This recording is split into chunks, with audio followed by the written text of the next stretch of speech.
能够敬拜神，高兴吗？高兴。我今天在参加敬拜赞美的时候，我真的很享受，很 enjoy 在里面啊。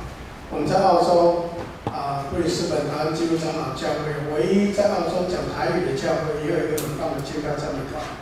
啊，我刚在唱那个陈伟祝福的时候，唱哈利路亚的时候，很想站起来跳，但是他现在恐怕比较没有那么灵活。不过我觉得真的在敬拜赞美里面感受到那种活力哈，也感受到我们带敬拜赞美团这些同工的用心。然后我特别感谢，因为今天我相信他们选的歌跟我的主题很有关系。等一下我们的回应诗看看是第二节第二首成为祝福，或是勇敢走出去都很合适哈。真的是愿一切荣耀归给神哈。好，我们现在祷告，现在祷告。现在天父上帝，谢谢你的恩典，因着你的爱，因着主耶稣的牺牲，我们能够成为神你的儿女。但是主啊，当我们在享受神你的爱的时候，你告诉我们，我们要白白得来，白白舍去。我们要成为一个能够分享爱的、传播爱的神你所爱的仆人。所以今天我们要从神的话语当中来了解怎么样勇敢传福音。求神你的灵就亲自来教导我们。让我们一起从神的话语当中得到造就，得到装备，更加合乎主用，所做一切的功能够荣耀神你的名。我们同心祷告，感谢奉靠耶稣基督的圣名，阿门。我们当中有没有人去过？应该有人去过美国，对不对哈？还有没有人去过加州？有吗？有哈。加州有一个很出名的教会，叫做 Saddleback。那种马鞍峰教会，有人听过吗？有听过的举手看看，我看看我们这2个人哦，3个人哦，那是刚刚一堂有听过，算不算？有算了。马鞍峰教会哦，这个教会很特别它是1980年创立哈，他们到去年8月14号，他们接纳了第5万个受洗的基督徒。有没有很厉害？不到40年之间，从零等一下我会讲从零开始到现在5万个人的一个教会那这个牧师很特别，他们教会的牧师叫做 Rick Warren， 这是华里克牧师那因为他的教会成长很成功，所以我们在大概将近20年前，我们台湾我请他来举办研习会。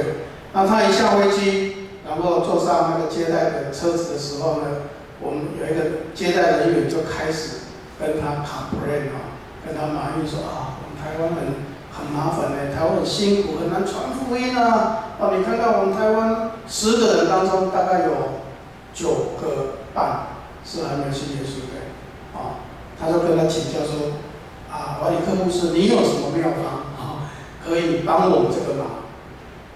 你知道瓦里克牧师的反应是怎么样？那个瓦里克牧师马上把车子的车窗摇下来，他看到每一个人就祝福他们，耶稣爱你，耶稣爱你，耶稣爱你，每一个人。然后他转过头来跟那个接待人员说：“你怎么这样埋怨呢？你们的机会太好了，你走出去碰到的10个人当中9个都你都可以跟他传福音，你们要好好把握机会去传福音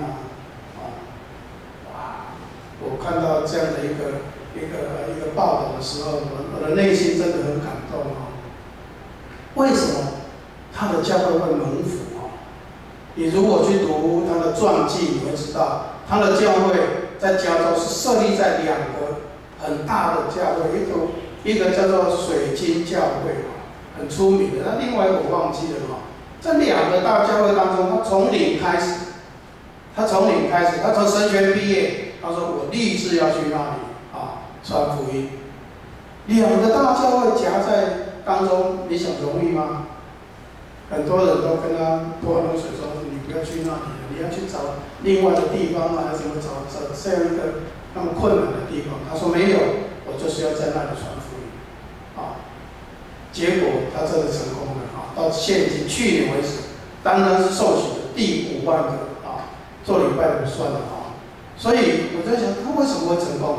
很多人就好奇，这个牧师怎么样的成功原来你去读他的传传记，你会发现有一个很特别的因素，就是说，他的爸爸要去世的时候，牵着他的手，拉着他的手说：“巴里克，为了主耶稣的名，我们要多抢救一条灵魂。”刚刚我们在唱，勇敢走出去，对不对？你刚走出去或许会发抖，但是听完今天牧师跟你讲的信息，希望你是勇敢出去传福音。他接受爸爸传给他的爸爸也是个牧师，说为主耶稣的名，我们得死不得死，我们要多抢救一条灵魂。他抱着这样的心态，他去传福音，结果他大大的受到神的祝福啊，真的是值得我们钦佩。那牧师为什么用今天的经文？今天的经文也是要告诉我们啊，你如果勇敢传福音，你就会蒙福，对不对？刚刚我们有印象，我们的圣经讲的内容是什么？所以耶稣有70个门徒，当然有12个门徒是很特别的，其他还有很多人跟随他，他把这70个人两个一组派出去传福音。圣经没有写得很清楚，说开始这些门徒接到这个命令，说要出去传福音，你想他们是很快乐，还是很紧张？而且有可能两个都有，但是在当时的时代，可能他们紧张害怕会比快乐还多。但是结果来看，刚刚我们读圣经，他们怎么样？他们很高兴的回来，对不对？跟主耶稣交差的时候，他们快乐说：“哇，主耶稣奉你的名，鬼也都服了我们。”他们很高兴啊。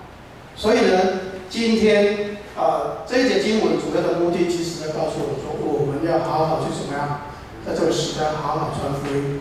我想在座各位你们有没有跟人家传过福音？有没有跟人家说来信耶稣？信耶稣人嘛，有没有跟人家讲过？有的请举手看看。感谢主呢，你至少要让人家知道你是基督徒啊！礼拜天来跟我们教会我们的年轻人很爱主哦，要不要来一起跟我们敬拜？至少你要邀他们一下嘛。那我们来看今天的经文，为什么我们要勇敢传福音？第一个，刚刚有一句话大家应该是很熟的，说庄稼已经成熟了，对不对？但是做工的人少。如果以台湾来讲，当时耶稣的时代当然是这样。今天我们以台湾来讲，我们刚刚有说过，10个当中，那9个半都还没有信耶稣呢。那有多少工人啊？主耶稣当时就提醒说，庄稼多，但是要收的工人少。而且呢，他又讲了一句很特别，在约翰福音4章35节，他说庄稼已经成熟了啊。他说：“举目观看，向前观看，庄稼已经成熟了，是收割的时候。什么叫庄稼已经成熟了？就是说，上帝已经预备很多人的心，准备接受福音，就等着你去收割。你相信吗？”我跟各位分享我在刚刚当牧师的经验在三重埔教会，我第一个牧会的教会是在三重埔教会，是1988年32年前，31年前，我在那里封牧。封牧的第1年呢的圣诞节，我就跟我们教会的小会长执会提出来说，我们今年来举办街头报佳音，好吗？什么叫街头报佳音？就是带圣歌队出去三重的这个街道走路去报佳音。今天我们大概觉得这个事情是很平常，对不对？我知道我们教会也有去过中山捷运站的快闪报佳音。当时候30多年前，我告诉你，三重的秩序是不是很安全的我有一次去探访，要回来的时候，突然接到牧师娘的电话，他说：“我说牧师，你不要回来。”我说：“为什么不要回来？”他说：“我们前面的街道被封起来，有人在那里打架，还拿刀在那里互砍。说爸爸，你不要回来。”当时候三重是有这样的情况但是我说我们教会在这里，你不出去传福音，人怎么知道你是教会？对不对？今天我说传福音，有时候你会想到说，我们到欧洲到非洲到哪里，到很落后的地区，各位，如果这个巷子哦的人有一半都来信耶稣，教会在这里，这叫永远站立。如果教会设立在这里，人家讨厌你，那你教会设立在这里干嘛？所以我们一定要怎么样？要勇敢的去传。那一年，我们第一年出去传福音，还有发传单，我就得到一个很大的鼓励。因为走了一趟街道回来，你看这个很乱，也是治安不是很好的地方，竟然把传单丢在地上的人不多大概2、3张而已。我们花了大概100-200张，但丢可能只1张而已。我就觉得说哇，很受鼓励耶。所以第2年我说我们还要出去，这一次发什么？还发圣经。我们跟基甸会合作发圣经。有些人会担心说牧师，万一有把圣经丢在地上，那是对上帝很不尊重吧？好吗？有一点我说没关系，我尽量做吧，祷告交给神啊。结果那一个晚上没有看到人，把那个圣经丢在地上。所以第三年，我们教会庆祝50周年，我们办了一个布道会。你知道以前的布道会，如果教会举行布道会，都是谁来听？拢家己教会来听，对吧？说布道会大概80%以上、90%甚至95%，都是自己教会的人来听。布道会就是要给外面的人听啊。所以那一年我们有经验了以后，我青年就像你这样，我把他们召集过来，我就念这段经文给他们听。我说你看当年主耶稣把70个人分成2个2个一组出去传福音，丰收回来。今天我们来给自己一个挑战，牧师跟人2个2个分成一组，我们出去街道，我们把人邀请进来听布道会。我们的青年说：“牧师，我好可怜啊！前面是我们三重府教育研究去，前面是夜市后面是菜市场晚上很热闹，夜市那是来逛街的，然后摆很多摊位。青年说：牧师不可能啊，但是我说圣经就这样写啊，来牧师帮你祷告，祷告。我说你们2个一组去邀请人进来，如果你的胆量不够，4个人一组就去邀请。我说我书传来，我带你们去邀。那一天那个晚上，总共邀了多少人进来听布道会？你猜猜看，总共邀多少人？20。邀了30几个人，不可思议！大家是来逛街的，要买东西的，然后有些骑摩托车要回家，我把它打下来。对不起，先生，今天晚上教会里面有人很好有人要分享很棒的生命的故事，请你进来听。然后他一讲，他跟着讲，是吧？2个人一起讲，围着他，为了30几个人进来，你看看，庄稼已经成熟了。我讲这个经验是跟各位分享，上帝今天预备很多人的心，准备要信耶稣，就只差你说，某某同学，我们是好朋友啊，我都在教会来接你来，跟我来教会，纠结。你如果没有做这个动作，真的是太可惜了很多人心都预备了第2个，为什么我们要勇敢传福音？因为是主耶稣派我们出去的。对不对？我们刚刚读的经文说，主耶稣说：“我差你们出去，如同羊羔进入狼群。”所以传福音是谁呼召我们？是主耶稣啊！我们的上帝呼召我们去传啊！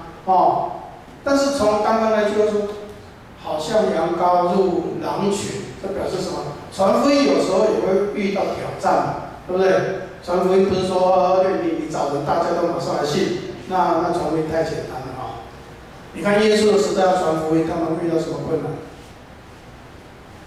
那时候耶稣的讲的道理，对当时犹太人的信仰来说，他们都是信犹太教的，信摩西律法的。他们很多时候会反抗，然后很多时候也会冷嘲热讽。对传福音的人，包括你看保罗在传福音，也被人家嘲笑还有假教师来破坏你，有很多挑战。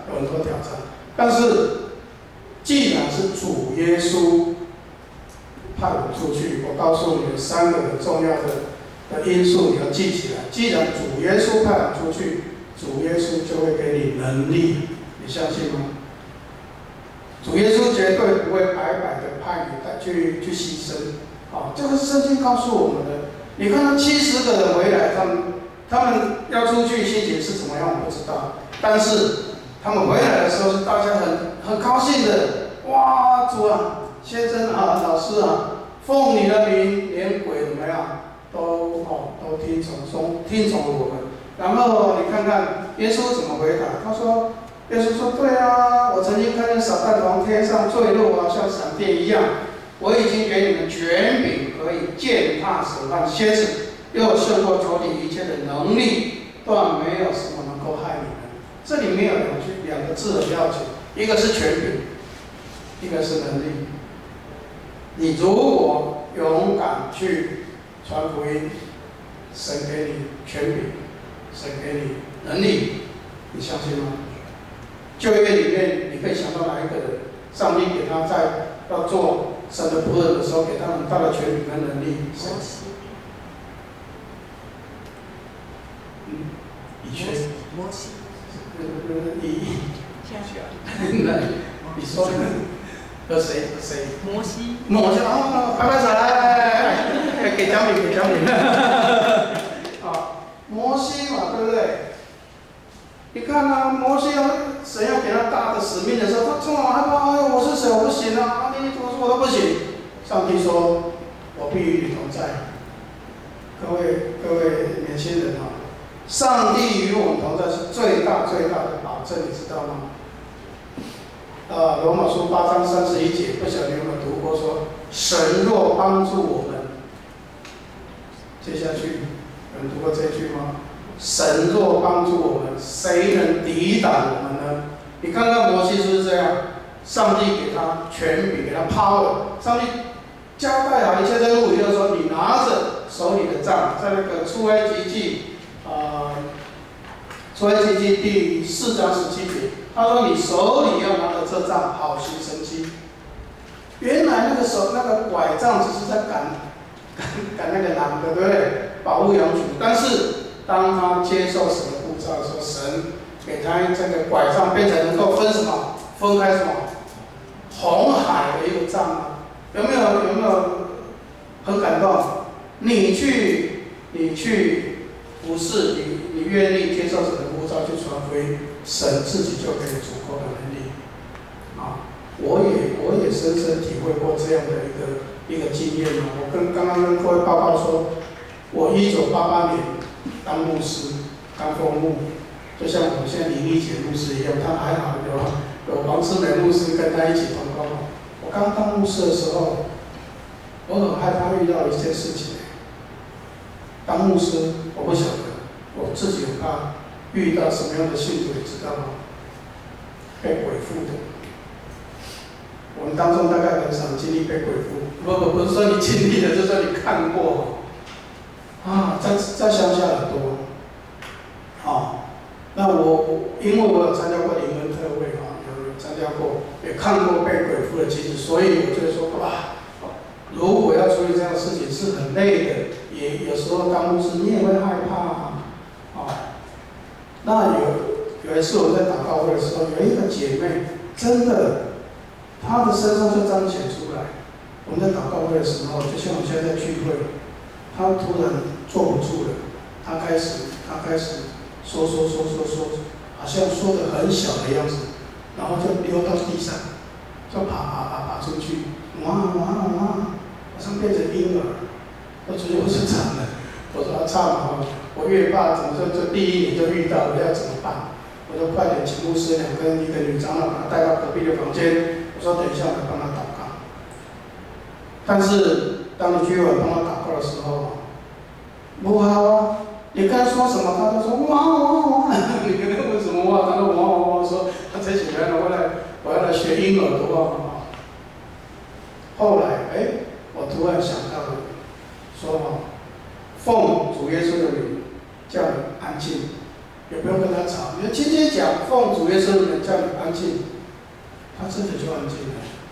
我就问他说：“哎，那你是谁啊？你总有个名字吧？你是谁？”他说他是阴灵，阴灵。然后接着他开始哇，我说我是惨了，要怎么样了啊？我第二次又跟他说：“奉主耶稣的名叫你安静。”他真的安静了。我就问他说：“为什么你是阴灵？你为什么在他的身上？”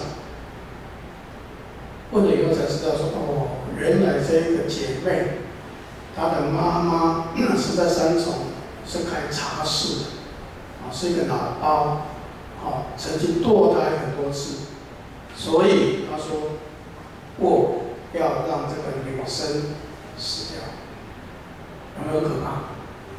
后来我们一直过去为她祷告。当然那一个晚上我们没有完全把这个协议赶出去，但是至少她安静很多。后来我们继续带她去参加其他的特会请其他更有能力的牧师帮她祷告，后来处理好。但是我要讲的是说，你在服事当中，你才会发现说，哇，原来我说主耶稣的名有权柄。我们有时候都是两波天但是你在实际服事的当中，你体会到说，哇，主耶稣的名是有能力的。所以你看看主差我们出去，第一个，请你记住，主一定会给你能力，主不会让你去当阿贵。第二个，你物质上的需要，神也自己会供应的。你看今天的经文有没有讲？他说：“你们如果去传福音你去了哪一个城，你就先问他的平安。如果接受你的，你就进到他们的家，然后他给你什么东西，你就吃什么东西，你不要从这移到那家。”圣经又说：“工人得工价是应当的。”换句话说，你物质的需要，神都会供给你，你不用害怕。事实上是不是这样？你看初代教会的使徒，他们四处去传福音，他们真的是很辛苦今天有些宣教师也是很辛苦，但是神都自己预备好。我曾经当过类似宣教师的角色，因为我曾经去布里斯本去那里牧会10年那刚刚去的时候，我们都没有问谢礼，但是到要去的时候才是说简单的说谢礼怎么差那么多差在台湾差很多。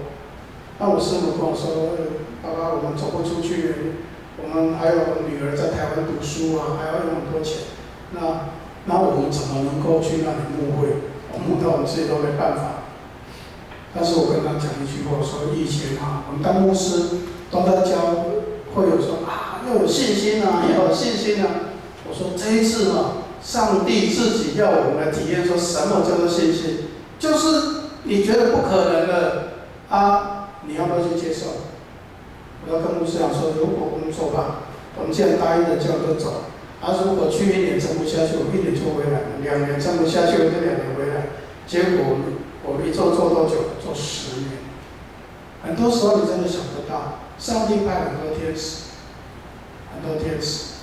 你只要努力做工，神的供应是怎么样？自己会供应。所以我想很多人有这样的经验，我就不多说。但是就说主既然差你出去，主一定会负责，给你能力，供给你的需要。而且既然是主差我们出去，我告诉你，传福音谁是主角？在传福音这件事情上面，谁是主角？是神就像我们的敬拜，谁是主角？我们在做礼拜，谁是主角？我附带讲一下，神是主角所以我们不要很轻易的在里面说今天敬拜唱得很好，拍拍手今天牧师讲得很好，拍拍手。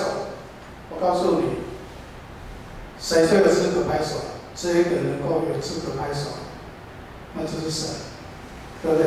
因为神才是主角你在敬拜，神是主角，我们传福音也是他是主角，所以你不要害怕，对不对？刚刚我们提到说，如果有拒绝你的话，你就把你脚上的尘土跺一跺，你就离开吧。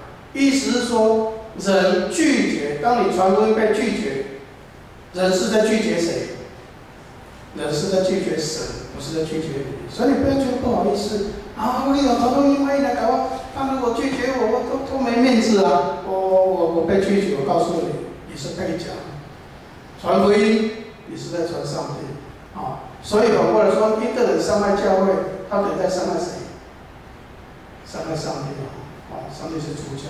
所以呢，既然上帝是主角，你传福音就没有压力，只要你尽力就好。所以呢，我说，当神的呼召来到的时候，我们就勇敢的去传达啊。那最后我要跟各位分享，那你有接受神的呼召去传福音的，那你的目标要放在哪里？刚刚的经文有没有记住？刚刚回来很高兴说：“哇，主奉你的名，鬼都服了我们了。”主耶稣跟他们怎么说要以你们的名怎么样？能够记录在天上来高兴。这个是很要紧的我们做了这么多服事，像有些教会真的我在提示，有些教会敬拜上面都拍拍手。我们在带，我们在服事不是要得人的肯定，不是在表演我们在布里斯本的教会，常常跟这些年轻人提醒，我说你要说敬拜上面很好，但是你要记住两件事情。第一个，你不是在表演，你是在唱给上帝听。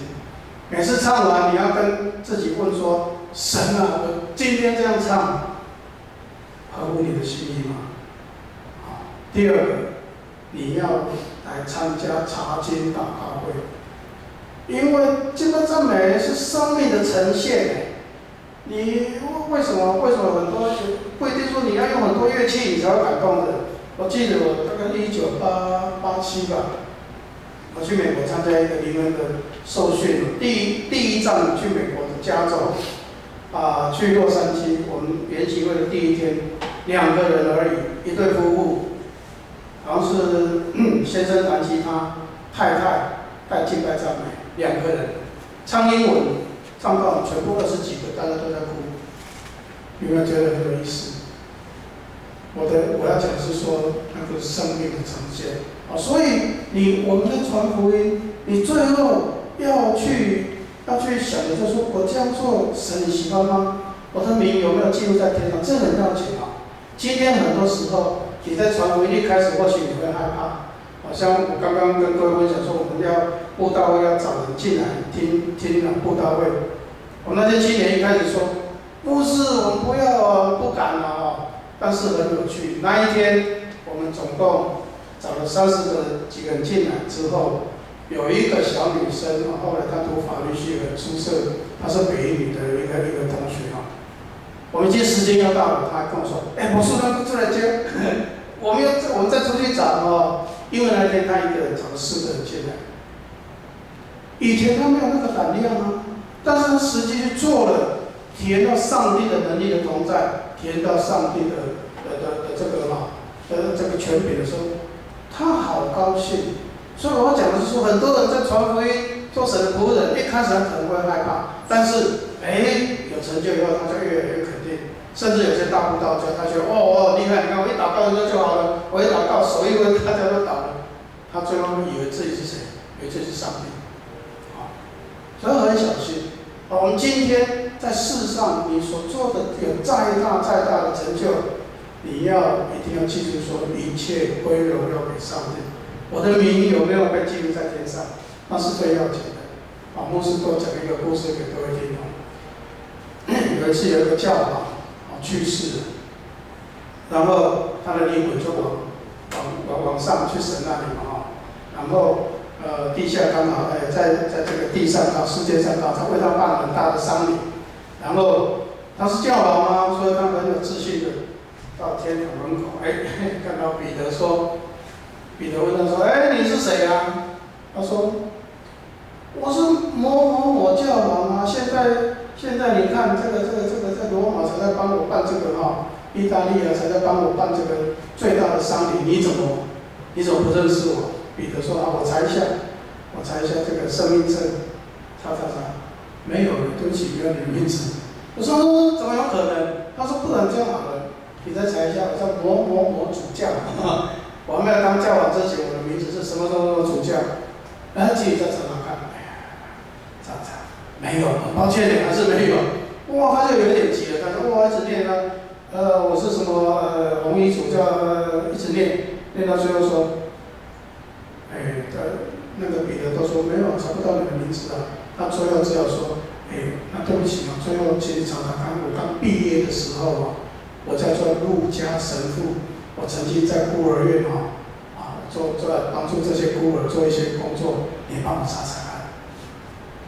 查查，哦，有，原来叫陆家神父，已经有在帮助这些孤儿做很好的事情。好，快进来。哦，他就下了一身冷汗。哦，他刚好快进去的时候，刚好在这个地上，他们选出新的教导，他就丢了一句话，他说：“我要跟那一个新的教导讲说，不要以为你是教导，你就一定能够来到神的国度而是你做的事情有没有得到神的肯定所以我有顺便跟各位解释今天很多人你请他来信耶稣，他很可能会跟你讲一件事情，说宗教都一样都劝人为善都劝人为善。但是牧师要告诉你，什么叫做善？什么叫做好事？请认为你自己认为的是好事，别人说你在做好事，还是神认为你在做好事，哪一个才是善？是神看为善对不对？不是你改说我今天有帮谁做了一件好事，然后但是你其他人在做坏事，这个或许你表面做的是怎么说？衣冠楚楚，你做了很多好事，但是私下你都在做坏事，神会喜欢吗？不会的，是神看为美的事那个弥迦书6章8节说：“世人神已经指示你们何为善，对不对？这是怎么样？行公义，好怜悯，存谦卑的心，跟你的神同行。所以呢，我们在传福音，如果是祝福你的，你有很大的成就，请你要时常记住说神我这样做有没有讨你的喜悦？因为你的目标要放在说，有一天你的名字是有在生命册上才是宝贝的所以通过今天这样的信息，牧师是要鼓励你说，传福音真的是很重要的一件事情。刚刚我记得哪一个长老为什么在祷告说，你看看神刚的大使命是什么？你们要往普天下去传福音，对不对？将我所教导你们的都要教导他们我最与你们同在，直到世界的末了。福音在罗马书1章16节说，福音是神的大能，对不对？要先拯救谁？犹太人，或者是希利尼人，或者是一切所有的人。所以福音是能够改变你生命的大能所以你去传福音，你不要觉得不好意思，你是报好消息你又不是叫人去吸毒、去赌博出来的事情，你要怕什么？更何况说上帝的能力会跟你同在，然后你所需要的，包括物质需要神的供给你，那你有什么好害怕的？勇敢去做吧。我早上跟我们的大人勉励的，我今天还是要跟各位勉励我们台北地区能够像我们建成教会这么好的一个地点的教会，几乎没有。我们的教会有2个出口，地铁的出口2条线的出口都在这个地方。我们真的要好好传福音我们勇敢走出去，我们要成为人的祝福我们不要说，我刚刚说有一个idea， 就是说我们做礼拜好像我们自己都很快乐，人来打招呼，奇怪我们跟旁边的人这些人有没有什么关系？我没有去想过这样的事情我突然想说我很想跟牧师建议说，以后我们的招待应该站在那个路口发传单我们拐弯进去就能够听到生命的故事，生命的见证，就能够得到福音请你来。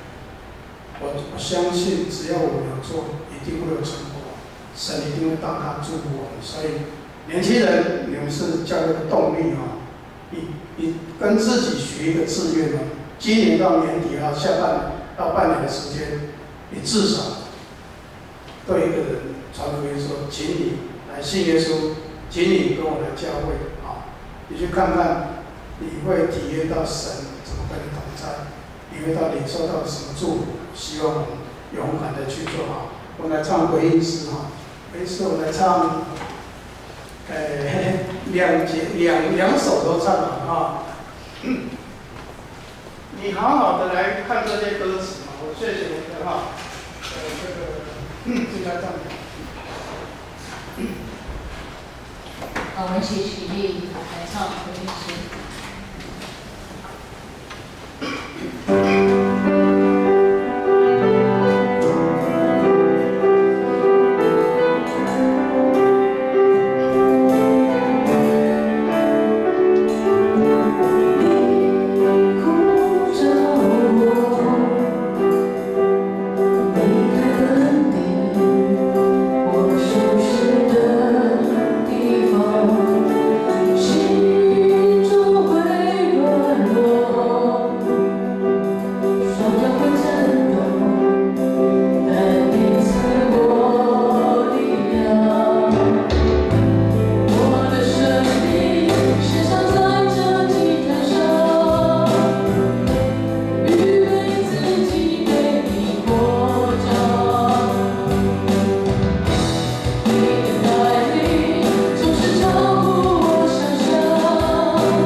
亲爱的主耶稣，我们谢谢你，你告诉我们是你拣选的我们，不是我们拣选的你，且你要派我们去结果子，让我们的果子长存，让我们奉你的名，无论让你跟你求什么，你就要赐给我们。主啊，我们是何等的福气，能够被你拣选，但是我们知道，我们被拣选是要成为众人的祝福。所以求你让我们勇敢地走出去，无论到哪里，只要是主耶稣，你要我们去的，我们就要顺服的去做，让这个世界，让这个社会真的能够因我们而得到祝福，也让我们的教会能够永远建立在这里，为主发光。愿主耶稣基督的恩惠、天父上帝的慈爱以及圣灵的感动，常与你们众人同在，从现今直到永永远远。